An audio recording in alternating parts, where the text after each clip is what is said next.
दोस्तों Indian cricket में ना हर जनरेशन को एक सुपर हीरो जरूर दिया है नहीं? इंडियन क्रिकेट ने हर जनरेशन को एक सुपर हीरो जरूर दिया है कि नहीं? हमारे जो फादर की जनरेशन थी उसमें जो सुपर हीरो थे, किसी के कपिल देव थे, उसके बाद की जनरेशन में सचिन तेंदुलकर आए, फिर MS धोनी आए, फिर जो हमारी जनरेशन आई वहां पे विराट कोहली ने उस दर्जे को मतलब इस्टेब्लिश किया कि भाई हाँ, he is a super hero of this generation of cricketers, है कि नहीं? भाई इस जनरेशन के जितने क्रिकेट फैंस हैं उनके लिए विराट कोहली सच में एक सुपरस्टार है। विराट कोहली की क्रिकेटिंग जर्नी भी ना किसी मतलब आप कहें ना किसी रोलर कोस्टर राइड से कम नहीं है। इतने सारे अप्स एंड डाउन्स, इतने सारे स्ट्रगल्स, इतने सारे प्रॉब्लम्स, और एक चीज जो उनके करियर से कभी मिसिंग नहीं रही वो थी कंसिस्टेंसी।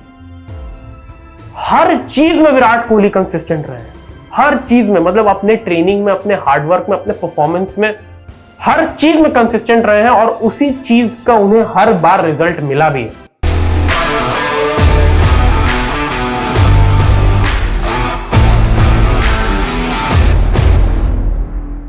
आज हम बात करेंगे विराट कोहली के इस इलस्ट्रियस करियर के बारे में जो उन्होंने भाई अभी तक जिया है क्रिकेट में। भाई मतलब if we have an icon in cricket currently तो वो विराट कोहली है। तो भाई उन्हीं पर चर्चा करेंगे। मैं हूं आपका होस्ट और दोस्त मयंक, आप देख रहे हो क्रिकेट स्टूडियो अड्डा। अगर आप चैनल पर नए आए हो तो प्लीज इसे सब्सक्राइब करके बेल आइकन दबा दो, और हाँ, वीडियो को एंड तक देखना, पसंद आए तो लाइक और शेयर कर देना। अब देखो क्या है ना कि विराट कोहली, हम सबको पता है कि भाई उन्होंने कितने रन्स बनाए हैं, कितने उन्होंने सेंचुरीज बनाई है, कितने रिकॉर्ड्स तोड़े हैं, कितने अवार्ड्स हैं उनके नाम। लेकिन अर्ली लाइफ इतनी आसान नहीं थी विराट कोहली के लिए भी।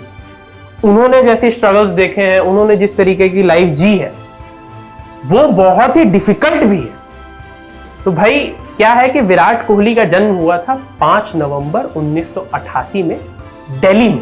अब भैया अर्ली ईयर्स में वो लोग रहते थे दिल्ली के उत्तम नगर में। उनके फादर प्रेमनाथ कोहली एक क्रिमिनल लॉयर थे और उनकी मदर सरोज कोहली एक हाउसवाइफ। उनसे बड़े उनके घर में एक बड़े भाई भी थे और एक बड़ी बहन भी थी। वो 3 भाई बहनों में सबसे छोटे थे और उनकी फैमिली के मुताबिक अर्ली ईयर्स में उन्होंने क्रिकेट के प्रति प्रेम दिखाना जो है अपना शुरू कर दिया था।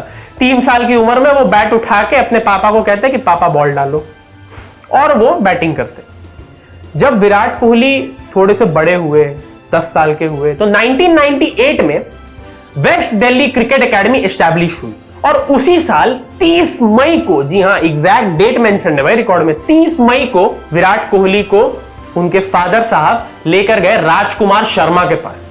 अब मैं आपको बताता हूं कि राजकुमार शर्मा जो है वो विराट कोहली के चाइल्डहुड कोच हैं और करेंटली DDCA के अध्यक्ष भी हैं। राजकुमार शर्मा के पास लेकर गए और फिर भाई उन्होंने देखा कि भाई ऑब्वियस सी बात है, बेटा क्रिकेट में बहुत ज्यादा इंटरेस्टेड है, तो उन्होंने उसको सपोर्ट किया और उन्हें एक प्रोफेशनल क्रिकेट एकेडमी में एडमिशन दिलवाया कि भाई तुम क्रिकेट खेलो, अगर तुम अच्छा खेलते हो तो खेलो। तो विराट कोहली अपने करियर का बहुत बड़ा श्रेय अपने पिताजी को भी देते हैं, क्योंकि विराट कोहली के लिए उनके फादर वही थे भाई, वो इंसान थे जो उनको दूर दूर तक भी प्रैक्टिस के लिए लेकर जाते थे, अपने स्कूटर पर बैठाकर, कहीं पे भी मैच हो रहा है तो वहां पर लेकर गए खिलाने के लिए। तो विराट कोहली बहुत बड़ा श्रेय अपने करियर का अपने फादर को भी देते हैं, और आगे बहुत इमोशनल इंसिडेंट भी है उससे अटैच, वो भी मैं आपको बताऊंगा। तो भाई विराट कोहली ने 9th ग्रेड में अपने स्कूल को चेंज किया। वो आए सेवियर कॉन्वेंट स्कूल में, क्योंकि वहां पर उस टाइम पे दिल्ली में स्कूल क्रिकेट काफी बड़ी थी, उस टाइम पे काफी बड़ी थी स्कूल क्रिकेट। तो स्कूल क्रिकेट के मामले में सेवियर कॉन्वेंट जो है वो एक अच्छा स्कूल माना जाता था, और इसीलिए विराट कोहली को सेवियर कॉन्वेंट में एडमिशन मिला कि भैया आओ हमारे टीम के लिए खेल लो। और उन्होंने फिर स्कूल लेवल क्रिकेट में अपने आप को पॉलिश करना शुरू किया। फिर उन्होंने डोमेस्टिक करियर में भी अपने काफी अच्छा प्रदर्शन किया। हालांकि बीच में रणजी ट्रॉफी में उनका एक काफी खराब फेज जो है वो भी आया था, और खास करके उनका जो डेब्यू था उसमें तो उनकी ढंग से बैटिंग आई भी नहीं थी, और सिर्फ 10 रन बनाकर वो पवेलियन लौट भी गए थे। तमिलनाडु के खिलाफ उन्होंने अपने डोमेस्टिक करियर में डेब्यू किया था। लेकिन 2006 की बात है, 2006 में जब कर्नाटका और दिल्ली का मुकाबला चल रहा था, तो वहां पर स्कोर जो दिल्ली का था वो था 130 पे 5 विकेट, और विराट कोहली जो है वो 40 पर नाबाद चल रहे थे। उस दिन का खेल जो है वो समाप्त हो गया था और सभी प्लेयर्स रेस्ट पे चले गए थे। अब ऑब्वियस सी बात है, एक प्लेयर के मन में क्या आएगा कि भाई 40 पे मैं नाबाद हूं, अगले दिन मैं उसको और अच्छा कन्वर्ट करूंगा, सेंचुरी मारूंगा, मतलब कुछ तो अच्छा करूंगा कि अगले दिन भाई परफॉर्मेंस जो है अच्छी रहे और टीम जो है हमारी एक सिक्योर पोजीशन पे आ जाए। उसी रात 3:54 पर विराट कोहली को एक फोन आता है कि उनके फादर की सेरिब्रल अटैक की वजह से डेथ हो गई है। अब सोचिए, अगली सुबह आपको दिल्ली के लिए मुकाबला खेलना है कर्नाटका के खिलाफ, आप 40 पर नाबाद हैं और आपको खेल शुरू होने के 6 या 7 घंटे पहले एक कॉल आता है कि आपके फादर की डेथ हो गई है सेरिब्रल अटैक की वजह से। और विराट कोहली के लिए उनके फादर एक बहुत बड़े इंस्पिरेशन भी थे, क्योंकि जिस तरह से विराट कोहली के फादर ने उनके गेम को सपोर्ट किया, जिस तरह से वो मेहनत करके विराट कोहली को लेकर जाते थे हर जगह पे कि भाई चलो आज मैच वहां पे है, आज मैच वहां पे है, तो वो मेमोरी जो है वो विराट कोहली के साथ हमेशा के लिए रही है। और उन्होंने बहुत सारे इंटरव्यूज में कहा भी है कि भाई मैं अपने करियर का बहुत बड़ा श्रेय अपने फादर को देता हूं। तो सोचिए वो कितना हार्ट ब्रेकिंग न्यूज होगा कि भाई आपके फादर साहब नहीं रहे और अब आगे आपके करियर में जो भी होने वाला है उसका हिस्सा आपके फादर नहीं रहेंगे। इतनी गट रेंचिंग न्यूज मिलने के बावजूद विराट कोहली गए, अपने फादर का क्रियाक्रम किया और वापस आकर फिर से बैटिंग की। जी हां, दिल्ली और कर्नाटका का वो रणजी ट्रॉफी मैच विराट कोहली ने पूरा किया, 90 रन बनाए उस मुकाबले में और अपनी टीम को हार से बचाया भी। और इस डिटर्मिनेशन की वजह से वेंकटेश प्रसाद, चेतन चौहान जो उस टाइम पे जो सिलेक्शन बोर्ड के थे या फिर जो डोमेस्टिक क्रिकेट में बहुत बड़ा उनका ओहदा था, वो लोग भी उनकी डिटर्मिनेशन देख के इंप्रेस हो गए कि भाई ये काफी डिटर्मिन्ड लड़का है यार, मतलब इतनी गट रेंचिंग न्यूज के बावजूद ये वापस आया खेलने के लिए, इसने 90 रन बनाए। तो उसके बदौलत विराट कोहली को थोड़ा सा प्रमोशन मिलना शुरू हुआ, उनको मौके मिलने शुरू हुए, उनके लिए जो दरवाजे हैं वो खुले, क्योंकि ये डिटर्मिनेशन उनका था। उस माइंडसेट में भी 90 रन बनाना पिच पर जाकर ये बहुत बड़ी बात होती है, वो भी खास करके एक यंग विराट कोहली के लिए। 2006 में उनकी उम्र हार्डली 17 साल थी और 17 साल की उम्र में कोई प्लेयर इस तरह से जाके रणजी ट्रॉफी के मुकाबले में 90 रन बना रहा है, वो भी उस माइंडसेट के साथ कि भाई आपको उसी सुबह 4 बजे के राउंड आपको खबर मिली है कि आपके फादर नहीं रहे और उसके बाद आप जाकर दिल्ली के लिए खेल रहे हो, आपने 90 रन बना दिए। वहां से विराट कोहली के लिए दरवाजे जो है वो खुलने शुरू हुए। फिर 2008 में इंडिया अंडर 19 वर्ल्ड कप की टीम में विराट कोहली का सिलेक्शन हुआ, वो भी बतौर कप्तान, और मलेशिया जाकर विराट कोहली की टीम ने उठाया अंडर 19 वर्ल्ड कप का खिताब। जी हां, विराट कोहली की टीम ने अंडर 19 वर्ल्ड कप का खिताब उठाया उस सीजन। और उसके बाद विराट कोहली को आईपीएल में रॉयल चैलेंजर्स बैंगलोर के लिए खेलने का मौका मिला। अब क्या है ना कि प्लेयर को अंदाजा लग जाता है कि भाई उनके बारे में क्या बातें चल रही हैं। और 2008 में जब विराट कोहली की कैप्टनसी में इंडिया अंडर 19 वर्ल्ड कप जीती, तो बात यह छिड़ी कि भाई विराट कोहली इंडियन टीम के लिए खेल सकते हैं, क्योंकि उनके डोमेस्टिक का परफॉर्मेंस काफी शानदार रहा था। अंडर 19 में उनकी कैप्टनसी में इंडिया ने वर्ल्ड कप जीत लिया। तो अब बातें यह हो रही थी कि इंडियन टीम में जल्द से जल्द विराट कोहली की एंट्री हो सकती है। तो भाई विराट कोहली थोड़े से प्रेशर में भी आ गए कि यार आईपीएल अपने को अच्छा चाहिए, अगर इंडियन टीम में जाना है तो आईपीएल थोड़ा अच्छा होना चाहिए। भाई 2008 की बात है, 2008 में आईपीएल उनका बहुत ही खराब रहा, टीम ने अच्छा परफॉर्मेंस नहीं किया, उनका खुद का पर्सनल परफॉर्मेंस अच्छा नहीं रहा, nowhere in the picture. Virat Kohli बिल्कुल फर्स्ट आईपीएल की बात करें 2008 में जो हुआ था, रॉयल चैलेंजर्स बैंगलोर की टीम काफी नीचे फिनिश की थी, विराट कोहली कहीं भी पिक्चर में नहीं। तो बात यह थी कि भाई अब कहां से इंडियन टीम में सिलेक्शन होगा, क्योंकि उनका फॉर्म उस टाइम काफी डिप कर गया। उसके बाद क्या हुआ कि एक सीरीज हुई, इंडिया ए वर्सेस न्यूजीलैंड ए, और उसमें इंडिया ए के लिए विराट कोहली का सिलेक्शन हुआ। अब वो सीरीज थी 3-4 मैचेस की, जिसमें से पहले कुछ मैचेस में विराट कोहली का परफॉर्मेंस काफी खराब रहा और उन्हें बीच में ड्रॉप भी कर दिया गया। लेकिन उस सीरीज के आखिरी मैच में विराट कोहली को कहा गया कि भैया आप ओपन करोगे क्या? तो विराट कोहली ने कहा कि हाँ भाई करेंगे, आप बस मुझे खिला दो, मुझे खेलना है।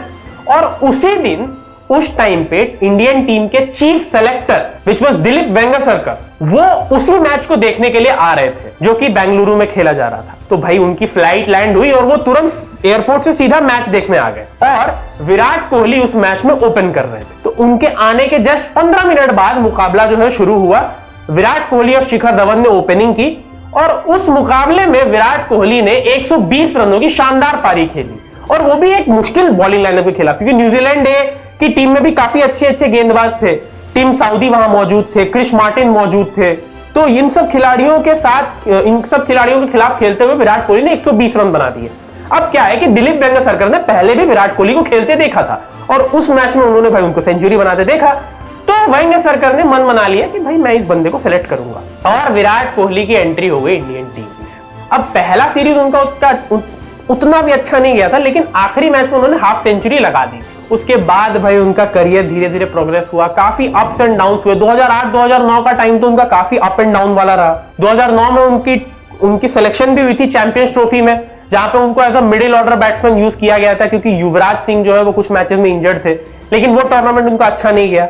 उनकी पहली सेंचुरी जब आई, उसके बाद से उनके करियर ने एक अलग मोड़ लेना शुरू हुआ। और एक्चुअली जो टर्निंग पॉइंट कहते हैं विराट कोहली अपने आप से, विराट कोहली ने खुद इस बात को कहा है कि उनके लिए जो टर्निंग पॉइंट था वो एक सीरीज हुई थी इमर्जिंग प्लेयर्स की। जी हाँ, इंडिया और 3-4 अलग अलग देशों के इमर्जिंग प्लेयर्स के एक टूर्नामेंट में विराट कोहली का परफॉर्मेंस बहुत शानदार रहा था, और उस टूर्नामेंट के परफॉर्मेंस की बदौलत विराट कोहली आगे और बढ़े और उन्हें इंडियन टीम में और मौके मिले। और उस टूर्नामेंट को एक्चुअली वो टर्निंग पॉइंट कहते हैं अपनी करियर का, क्योंकि उस टूर्नामेंट में उनका एवरेज 105 का रहा था यार। तो आप सोचो 105 का बंदे का एवरेज है, तो ऑब्वियस ही बात है वो खुश तो होगा। तो वो उनके लिए टर्निंग पॉइंट था, और उसके बाद तो फिर जो सेंचुरीज की लड़ी लगी हम सबको पता ही है। 2010 में एशिया कप में उनका परफॉर्मेंस उतना खास नहीं रहा था, लेकिन इंडियन टीम जीत गई थी। बट 2010 में वो ओडीआई में इंडिया के one of the highest scorer रहे थे। 2011 में वो one of the highest scorer रहे थे।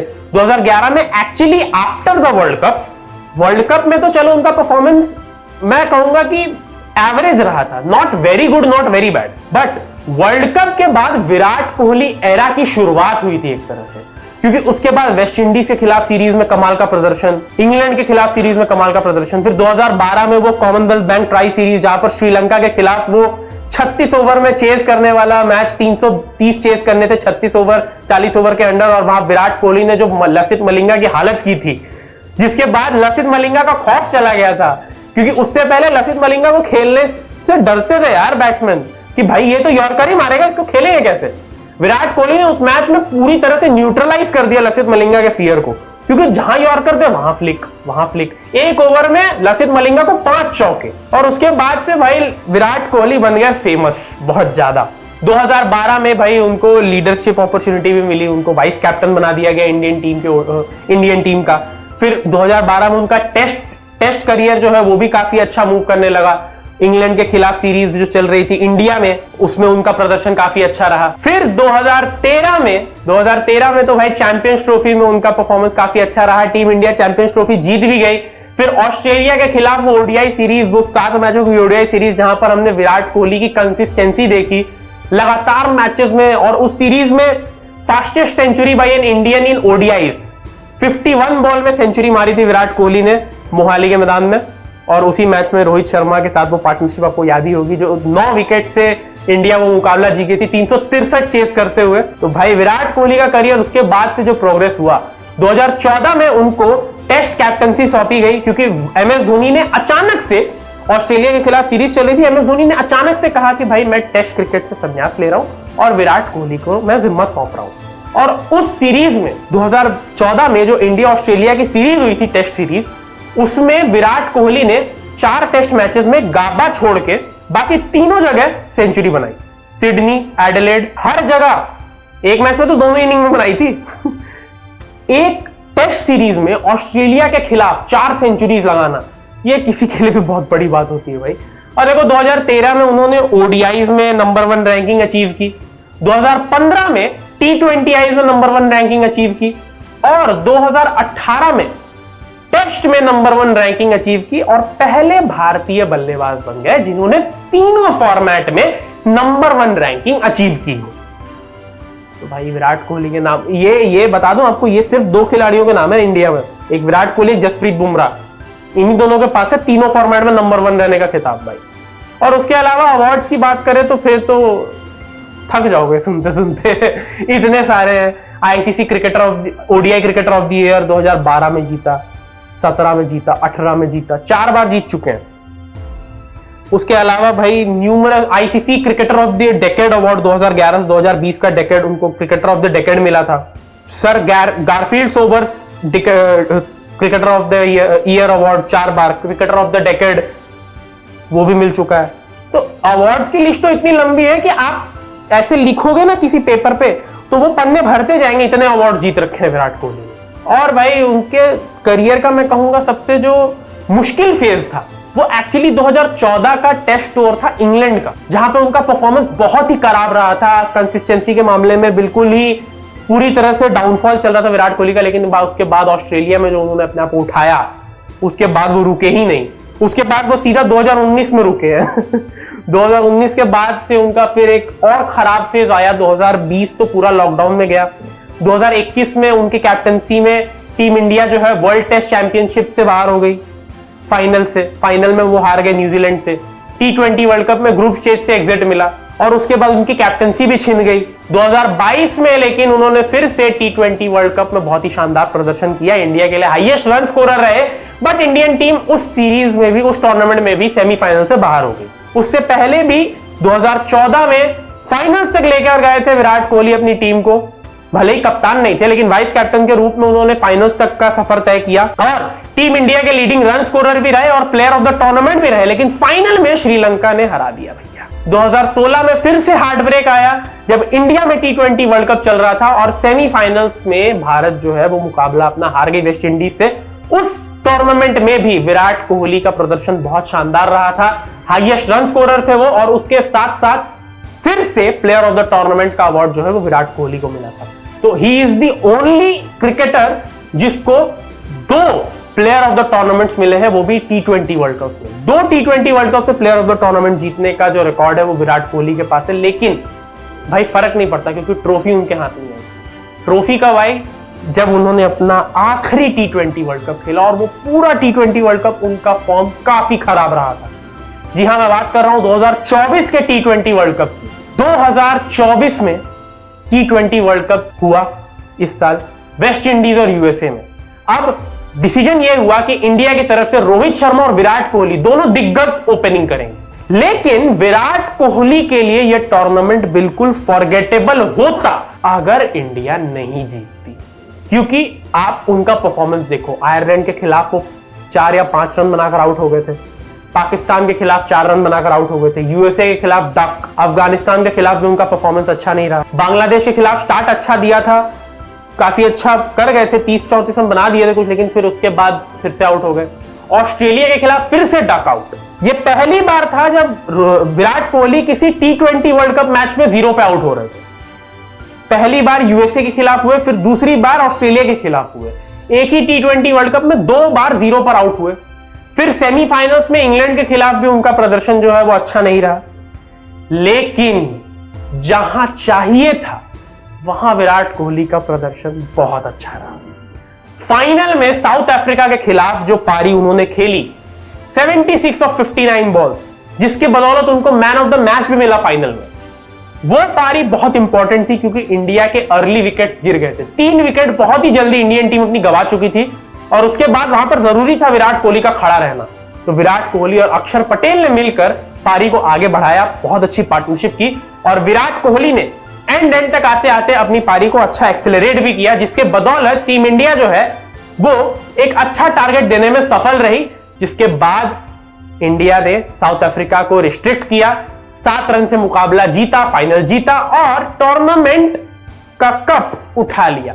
विराट कोहली के करियर से अगर कोई ट्रॉफी मिसिंग थी तो वो T20 वर्ल्ड कप की ट्रॉफी थी और वो भी जाते जाते विराट भैया छोड़ गए कि चलो भाई ये भी उठा ही लेते हैं। और जब man of the match award उनको मिला तो उसी स्पीच में उन्होंने कह दिया कि ये मेरा आखिरी मैच था इंडिया के लिए T20 आईज में। जिसके बाद अब विराट कोहली T20 आईज में इंडिया के लिए खेलते हुए नजर नहीं आएंगे और हम ऑब्वियसली उन्हें मिस करेंगे क्योंकि भाई पहले इंडियन क्रिकेटर, मेंस क्रिकेटर जिन्होंने 2000 रन बनाए इंडिया T20 आईज में। उसके अलावा उनका जितने भी उनके रिकॉर्ड रहे हैं T20 आईज में भी कमाल के रिकॉर्ड रहे हैं भाई। उनका एवरेज चेक कर लो आप T20 आईज में, उनके रन्स चेक कर लो, He retired from T20Is as the second highest run scorer in T20 cricket. Second highest Rohit Sharma ने फिनिश किया, सेकंड पे विराट कोहली ने फिनिश किया। और उनके जितने रिकॉर्ड्स रहे भाई, जितने उनके 50 प्लस स्कोर, जितनी इंपॉर्टेंट पारियां, हम सबको याद है भाई पाकिस्तान के खिलाफ वो 2022 का T20 वर्ल्ड कप वाला knock, Kohli goes down the ground, Kohli goes out of the ground. वो पारी तो भाई ऐसे दिमाग में छपी हुई है कि भाई ये तो मतलब किसी ने एक्सपेक्ट नहीं किया था कि वहां पर 28 रन चाहिए यार 8 बॉल में, और विराट कोहली 2 छक्के नॉन स्टॉप लगा देंगे। और उसके बाद आखिरी ओवर में 16 रन चाहिए था, वो चेस भी कर लिया। तो भाई चेस मास्टर ऐसे ही थोड़ी कहते हैं। और अब भाई ओडीआई और टेस्ट में अभी तक रिटायरमेंट लिया नहीं है। ऑल्दो ओडीआई में उन्होंने अपने ही आइडल का रिकॉर्ड तोड़ दिया। जी हां, 50 ओडीआई सेंचुरीज। ओडीआई क्रिकेट में 50 शतक।